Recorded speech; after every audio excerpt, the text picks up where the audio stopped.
Hello, welcome to Blowing TV. I'm sitting here after Carlisle. I've just won 2-1 away from home at Swindon Town, and that is a match that almost put me in my grave.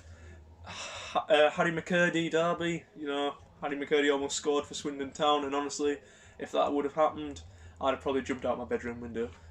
I said before the match today I'd take a loss as long as he doesn't score, because I think that would finish me off. But look, we were good today, especially in the first half. I thought we were unlucky to concede the goal. It was against the run of play, but Joe Riley's half volley from outside of the box was brilliant.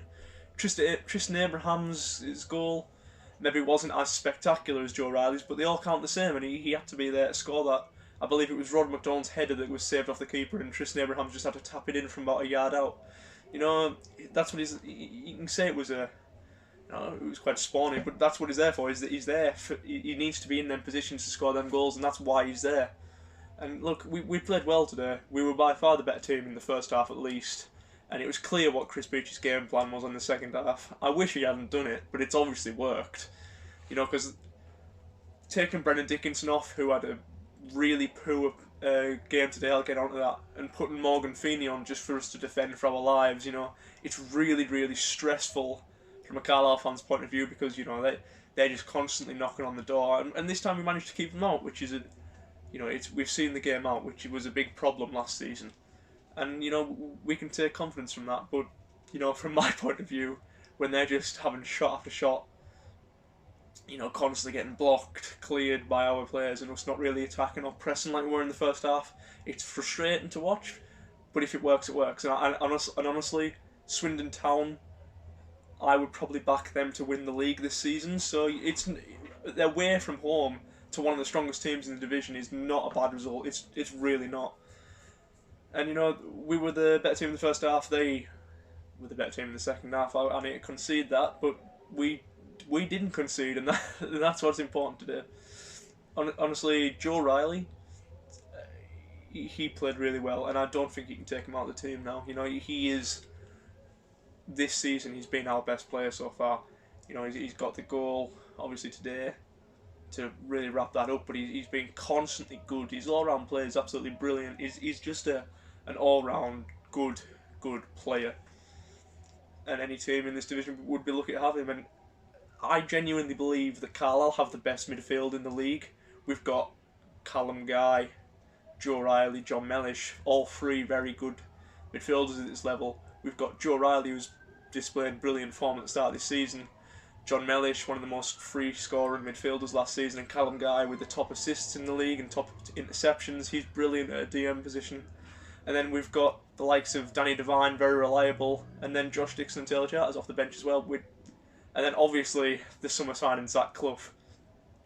And it's difficult for me now, because I know people have been speaking about putting him on the wing, but I think his best position is in the attacking midfield role behind the back three. But I really don't get which player you take out of that midfield to put him in, and that's, I've spoken about in the past, but it's the midfield dilemma. It'll be interesting to see what comes of that. But I've spoken about that too much in the past, so I think I'll leave it there for now. But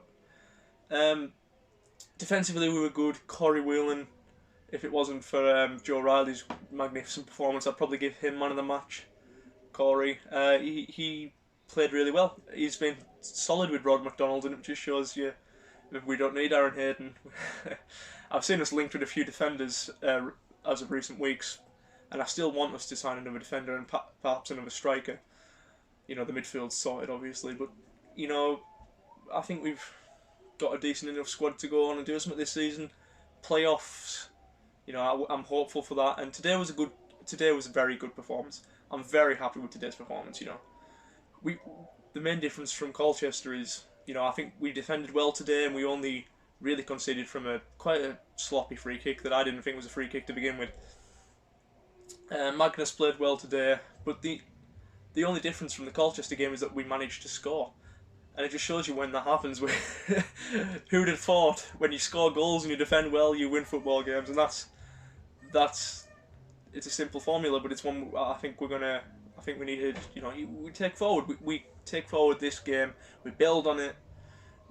Maybe this gives Tristan Abrahams a bit more confidence. Joe Riley was unfortunate last season. I think he hit the woodwork twice as many times he actually scored last season, and if he can start putting them just a little bit further on target, then we've got a really good midfielder in Joe Riley. And then when Zach Clough comes back, you know what I would maybe do with that situation is have John Mellish on the bench, and then you whack him on and on the maybe 60 minutes when we need something to happen, and he runs, because he just runs and tackles, and he's got a brilliant shot on him, as we've seen from last season. And you know, him off the bench is a very deadly weapon to have.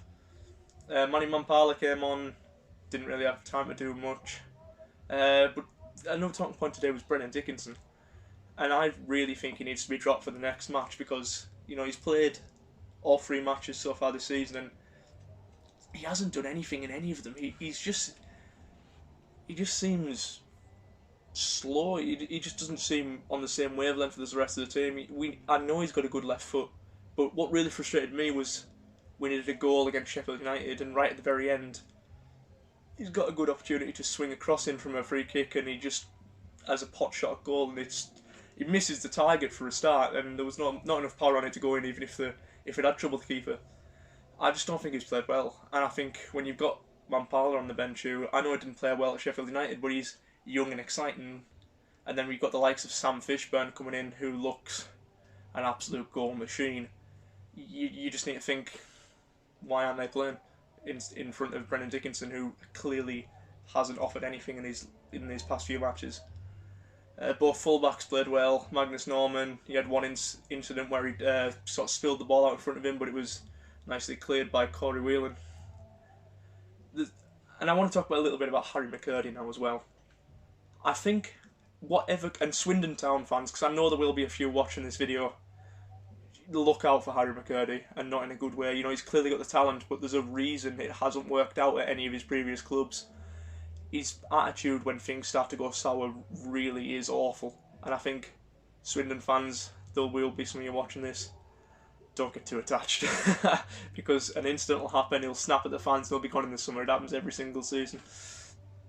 And you know, there's a reason Carlisle fans give him so much stick. Port Vale fans aren't massively pleased with him, because they try to force him out of their squad last season, and there's reasons why he has been discarded from so many clubs, because I know he's got the talent, but he just doesn't have the mindset for it. But yeah, and another incident at the end of the game, Swindon Town got a man sent off. First for a second booking. The first booking was for diving, which was very well deserved. I've seen a lot of Swindon fans slating the ref, but in this situation he got that right.